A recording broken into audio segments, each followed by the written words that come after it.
My wife made me apologize 99 times for her childhood friend. The last apology was my goodbye. On the night Helena Vale married me, her childhood sweetheart stood outside our reception hall and asked her one question. If Daniel and I ever have a serious conflict, whose side will you take? Adrian Cross had tears in his eyes.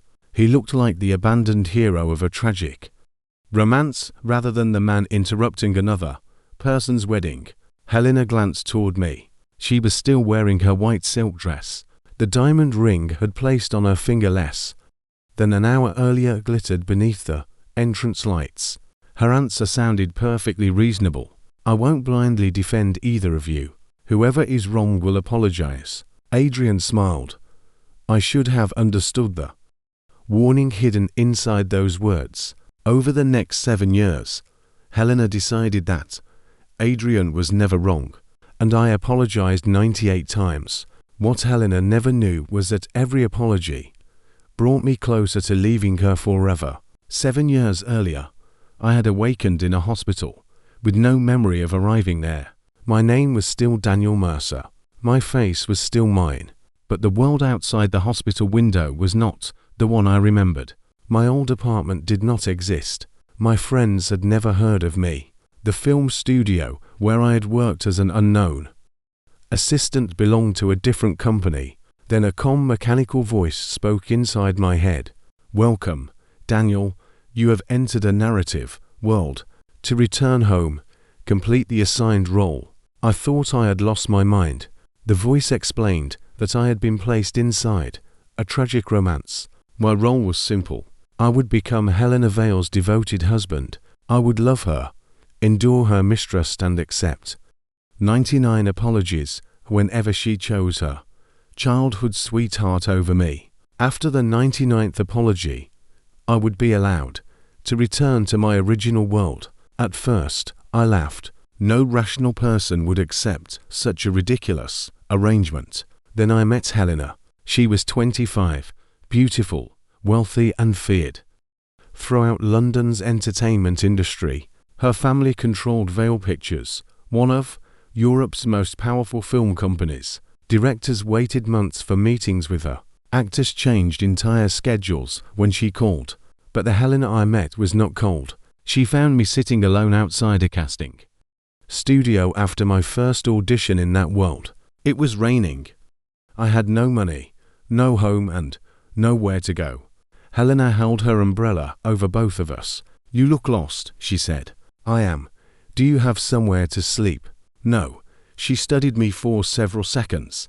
Then she took me home. For the first year, she loved me with an intensity that frightened everyone around us. If I admired a coat in a shop window, it arrived the following morning.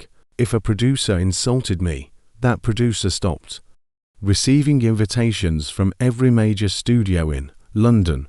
When gossip columns called me Helena Vale's temporary obsession, she returned from New York overnight, walked into my apartment and placed her hands over my eyes.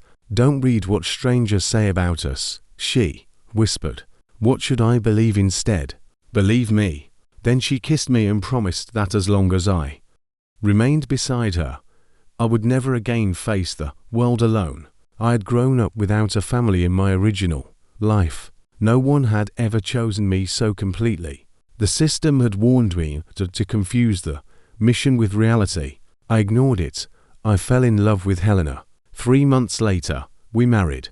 That same night, Adrian Cross returned from Los Angeles, and the countdown began. Adrian had grown up beside Helena. Their families owned neighboring estates in Surrey. They attended the same schools, shared the same holidays, and spent every summer together. Everyone believed they would eventually marry. Then Adrian left England to pursue acting in America. Helena waited for him 4 years. He never asked her to. He also never told her to stop. By the time he returned, Helena was already my wife. Adrian handled the news badly. At first, his attacks were small. He would arrive at our home after midnight, claiming he was lonely. He would call Helena during our anniversary dinners because he had suffered another professional disappointment. He would speak about childhood memories in front of me as though I were a visitor interrupting a conversation that had begun before I existed. Whenever I objected, he smiled sourly. "I'm sorry, Daniel. I forget that not everyone understands our relationship." Helena always defended him. "He doesn't mean anything by it. Adrian is sensitive. He has known me his entire life. You're my husband. You should be more secure." The first apology happened when Adrian broke a watch Helena had given me. He claimed I had pushed him during an argument. Helena did not ask whether it was true. She made me apologize. Apology 1 completed. The second happened when Adrian leaked photographs from our private wedding. He said I had released them for publicity. Helena believed him. Apology 2 completed. The third happened after Adrian lost a film role to me. He accused me of using Helena's influence. She asked me to withdraw from the project so he would not feel humiliated. When I refused, she told me I had become arrogant. I apologized. Then I gave him the role. Apology 3 completed. The years passed. Every conflict ended the same way. Adrian created the wound. Helena blamed me for bleeding, and I apologized. At first, I fought. Then I explained. Eventually, I stopped doing either. By the 7th year of our marriage, only 3 apologies remained. I no longer knew whether I wanted Helena to believe me or simply wanted the mission to end. The first of the final 3 apologies began with a photograph. Adrian had recently become one of England's most recognizable actors. He was talented, but Helena's company had built his career. Vale Pictures financed his films, arranged his interviews and quietly removed every scandal. Before it reached the public, I had built my career differently. I worked in independent films, accepted difficult roles and spent winters filming in conditions no insurance company would approve today. For my latest film, I had spent more than 40 nights shooting outdoors in freezing rain. The role left me with damaged joints and a fever that returned whenever I became exhausted. But the film changed my career. Critics called it the performance of my life. For the first time, I became the favorite to win Best Actor at the North Atlantic Film Awards. 3 weeks before the ceremony, a photograph appeared online. It showed Adrian leaning toward Helena at a private party. His hand was around her waist. His mouth was inches from hers.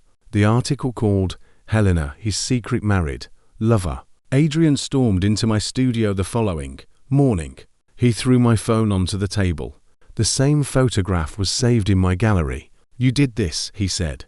"I received it from a journalist. You released it because you're jealous." "No." He moved closer. "You've always hated that she loved me first." My manager, Maya Collins, stepped between us. "Leave." Adrian shoved past her and caught my injured wrist. Pain shot through my arm. Maya called security. Before they arrived, Helena entered. Adrian released me immediately. His face changed. "Helena." His voice trembled. "People online are calling me a homewrecker. Daniel has the photograph. Please ask him to admit what he did." Maya stared at Helena. "You arrived 30 seconds ago. You haven't checked the security footage or asked Daniel a single question." Helena looked at the bandage around my wrist.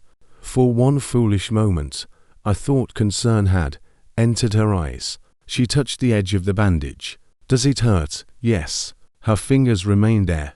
Then she smiled without warmth. "If you knew pain, why did you choose to hurt Adrian?" My heart sank. Maya lost her patience. "You cannot be serious." Helena ignored her. She lifted my chin and forced me to look at her.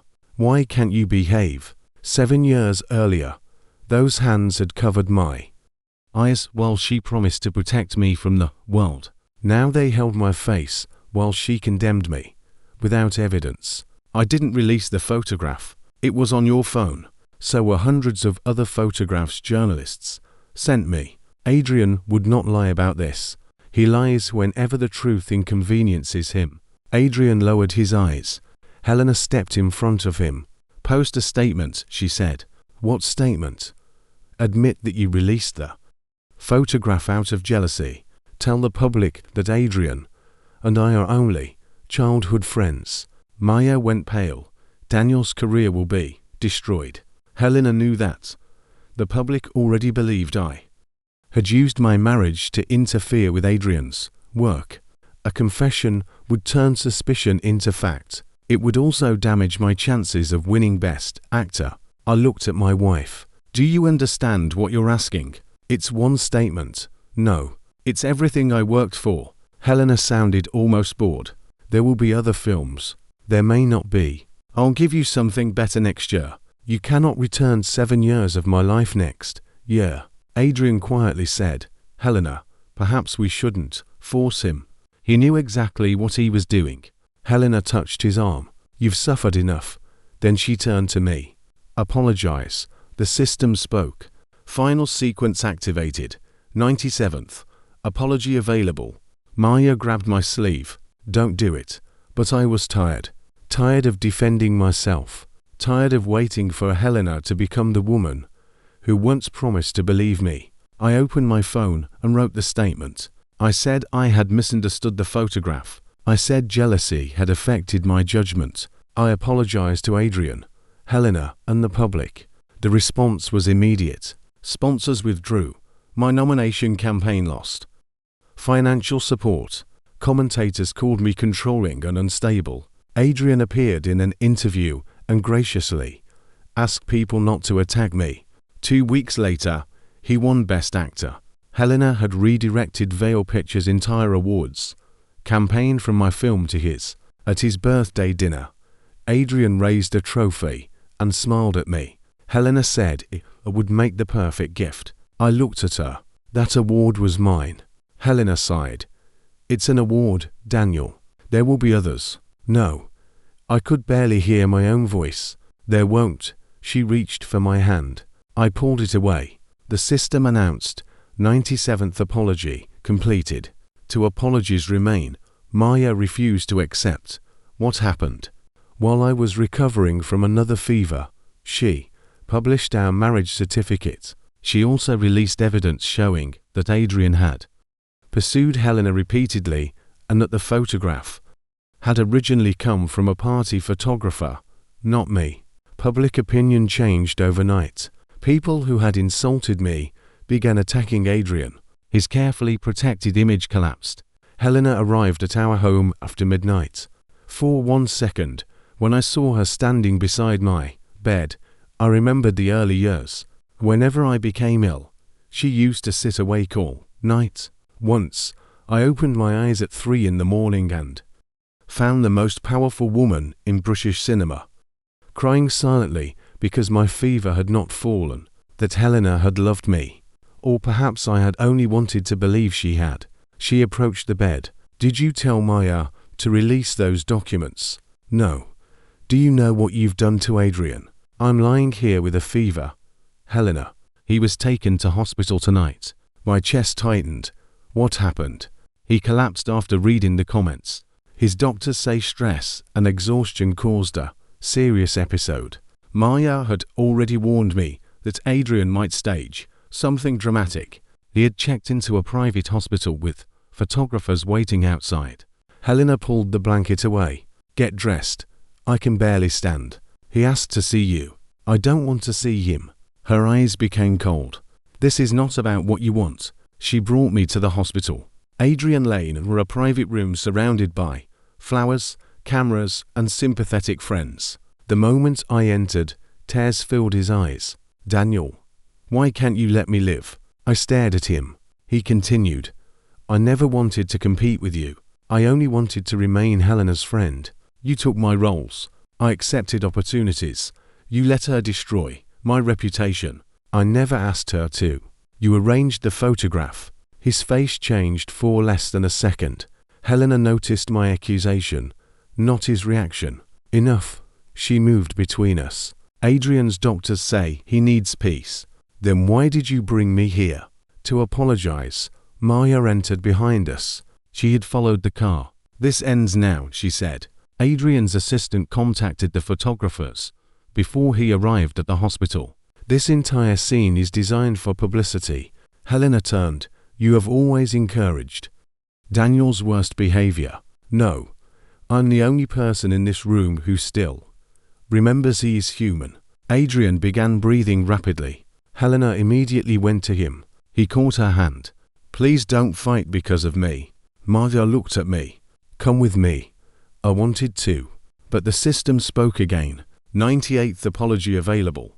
One more after this. Then I would be free. I looked at Helena. What do you want me to say? Her expression softened, as though my surrender proved that she had been right. Tell him you're sorry for allowing Maya to publish the documents. They were true, Daniel. And after I apologize, you will transfer your next leading role to him. Maya stared at her. That contract is the last major project Daniel has. He can find another one. No studio will hire him after the confession you forced him to publish. Helena's face showed the smallest trace of discomfort. Then Adrian squeezed her hand. It disappeared. Apologize, she repeated. I turned toward him. I'm sorry, Adrian. His lips curved almost imperceptibly. The system announced, 98th apology completed. One apology remains. I signed the transfer papers. Then I walked out of the hospital without Helena. I spent the following week preparing to leave. The system had never explained exactly how the final apology would happen. It only said that once it was completed, my connection to that world would end. I transferred my savings, investments and property rights to Maya. She refused at first. You're frightening me. I'm reorganizing things. You gave me access to everything. You've protected my career for 7 years. That doesn't mean I want your money. It means I trust you with it. Maya stared at me. Are you planning to disappear? I smiled. Would that be so terrible? For me, yes. Her voice broke. You're the closest thing I have to family. Guilt tightened around my chest. The system had promised that people in that world would continue living after I left. But I would remember them. Maya would remember me. There was no painless version of goodbye. I placed a bank card in her hand. Whatever happens, build the production company we talked about. Make films no powerful family can steal. Daniel, promise me. She began crying. I promise. I left before I lost the courage to go. That afternoon, I collected a bracelet I had commissioned for Helena's birthday. I had ordered it months earlier. The design showed two small stars connected by a silver line.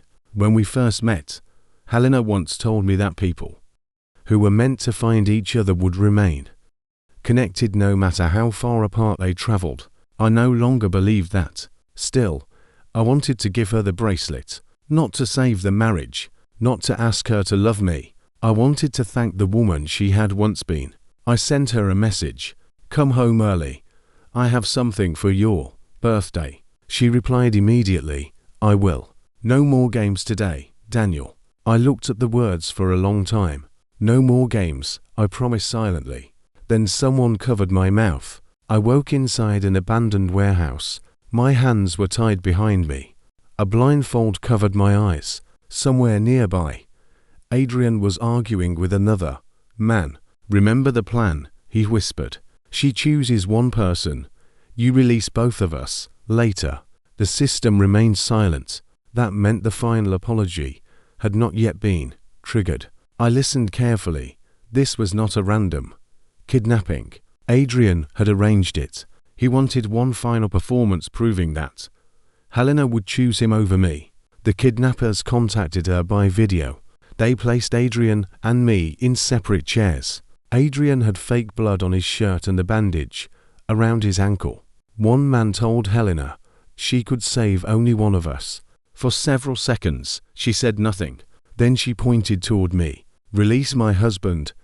Adrian's face lost all color. My heart stopped. After everything, Helena had chosen me. Perhaps some part of her still remembered.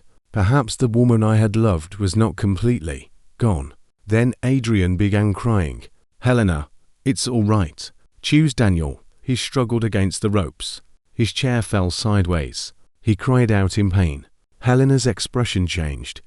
She looked at me. Again. I was sitting quietly. Too quietly, Suspicion entered her eyes. She had become accustomed to believing every disaster involving Adrian was my creation. "This is another performance, isn't it?" she asked me. I stared into the camera. "No. You arranged this to test me." "No.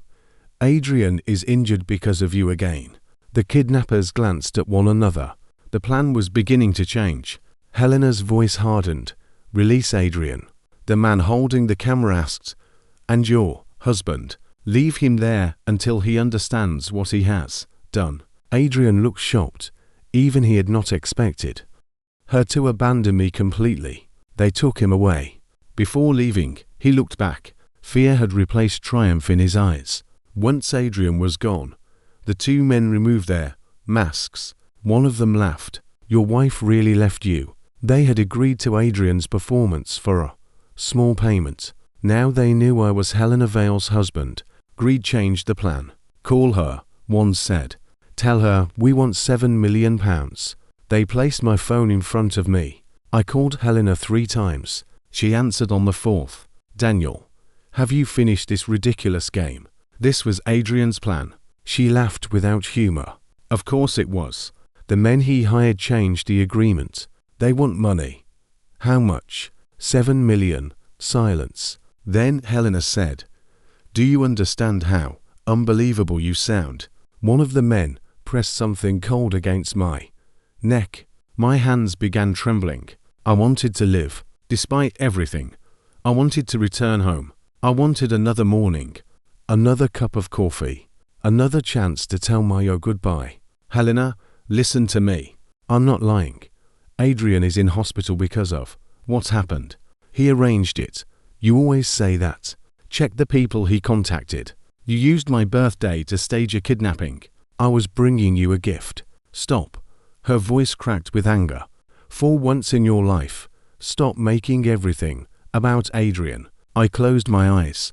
The irony was almost unbearable. She continued, "Apologize to him. Admit that this went too far. And then come home." The system spoke. 99th apology.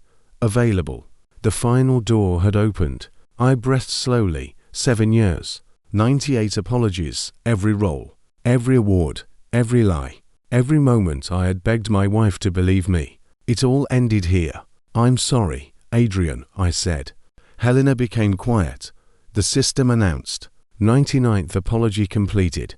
Mission complete. Return sequence initiated. My body felt suddenly light. The men realized Helena would not send the money. One of them reached for the phone. I struggled instinctively. There was shouting. A chair overturned. Something struck the side of my head. The system removed the pain before it fully arrived. As I fell, the velvet bracelet box slipped from my coat. I looked at it on the floor. Then I heard Helena's voice through the phone. "Daniel." For the first time that night, she sounded afraid. "What's happened?" I smiled faintly. "Happy birthday, Helena." The world went dark. When I opened my eyes again, I was standing beside Helena, but she could not see me. The system explained that I could not return home until Helena discovered what had happened. She was still inside Adrian's hospital room. He sat on the bed with a minor ankle injury. Helena paced beside the window. "Why isn't Daniel answering?" Adrian looked away. "He's probably angry." "Who were those men?" "I don't know." She stopped pacing. "You knew the kidnapping was staged." Adrian's face changed. "What makes you think that?" "Because you weren't surprised." He began crying. "It was supposed to be harmless. I wanted to know whether I mattered to you." Helena stared at him. "You arranged it. Only the first part. They were supposed to release Daniel after you chose." Her breathing became uneven. "He called me asking for £7 million. Adrian went pale. "That wasn't part of the plan." Helena grabbed her coat. She searched every warehouse on the edge of London. Her staff traced Adrian's payments. Police found the abandoned building before dawn. At first, Helena stood outside beneath the cold rain. She looked toward the empty space where Adrian and I had been held. Her hands would not stop shaking. Adrian arrived behind her, limping. "Helena, Daniel will be all right. They only wanted money." She turned toward him. Her face was completely empty. Do you know what he said during the final call? Adrian shook his head. He said this was your performance. She moved closer. And I didn't believe him. An assistant ran toward them. We traced the two men. Helena's eyes sharpened. Where is Daniel? The assistant could not answer.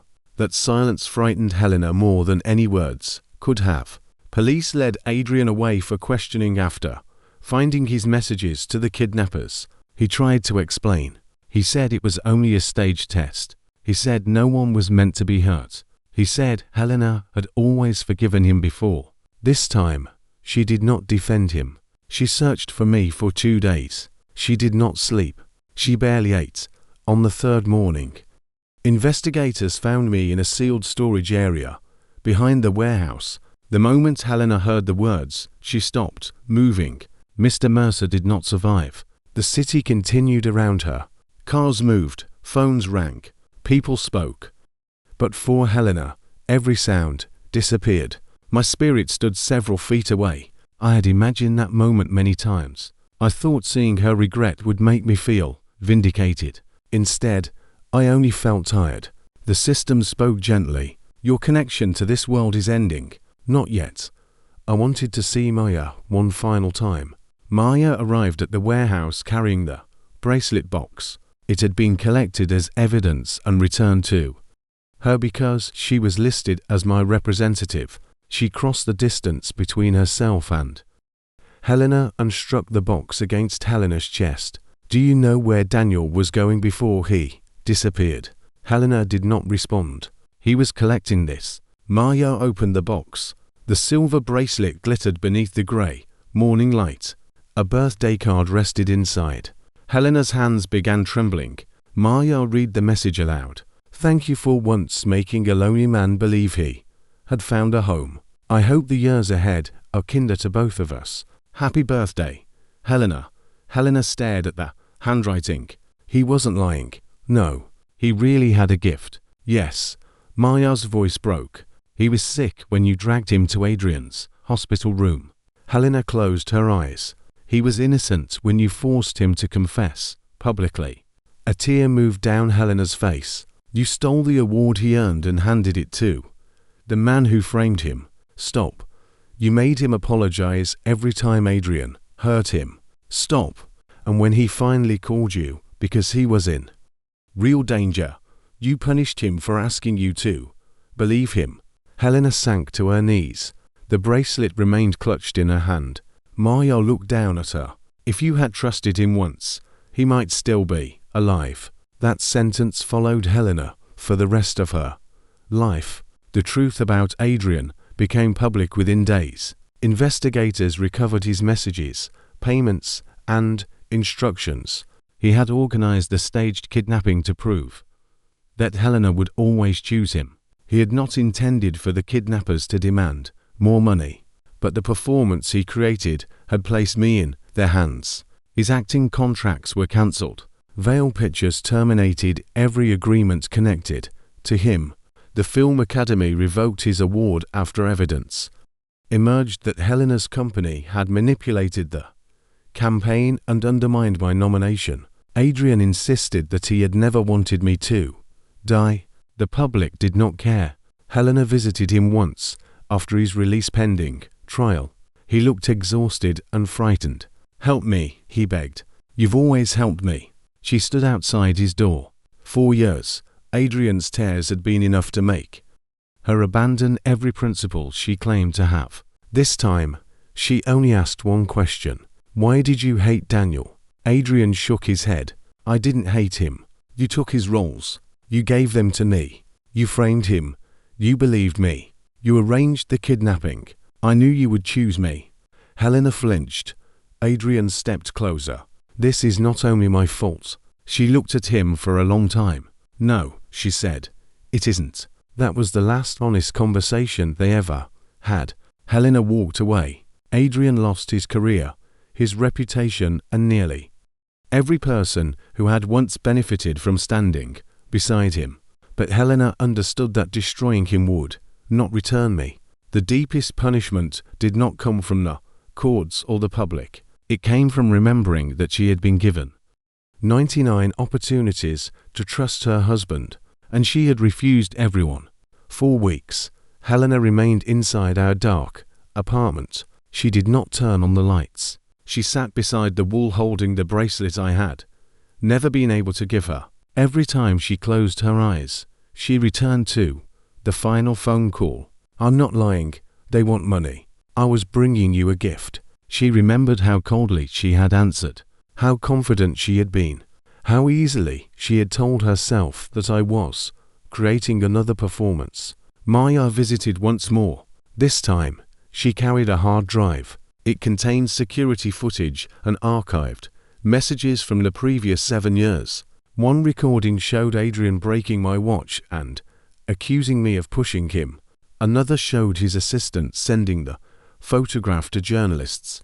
A third showed him celebrating after Helena transferred my film roll to him. Helena watched everything. Every incident she believed she understood had been a lie. Every time I asked her to investigate, she had called me jealous. Every time I asked her to stand beside me, she had ordered me to apologize. That night, Helena dreamed of the system. A mechanical voice spoke from the darkness. Daniel could have remained. Helena turned desperately. Where is he? Gone. Bring him back. Impossible. I'll give anything. You asked to give only one thing. What? Trust. The darkness filled with memories. 99 apologies. 99 moments when Helena could have stopped. The voice continued. Every time you forced him to apologize for Adrian's actions, you shortened the distance between Daniel and his departure. No, you needed only one moment of trust. Helena covered her ears. You provided none. She woke screaming. Blood had stained her palm where the bracelet had cut into her skin. She never wore it. She carried it everywhere. Months later, Helena traveled to the coast where I had once taken her during the first year of our relationship. Snow covered the beach. She brought white flowers because I had always loved them. For a long time, she stood at the edge of the water. The sea moved around her shoes, then her ankles, then her knees. A security officer who had quietly followed her called from the shore, "Miss Vale, please come back." Helena did not move. In her mind, she heard my voice, not my final words, an older memory. We had been standing on that same beach years earlier when she asked why I always returned after our arguments. Because leaving feels like giving up on you, I had said. What would make you stop?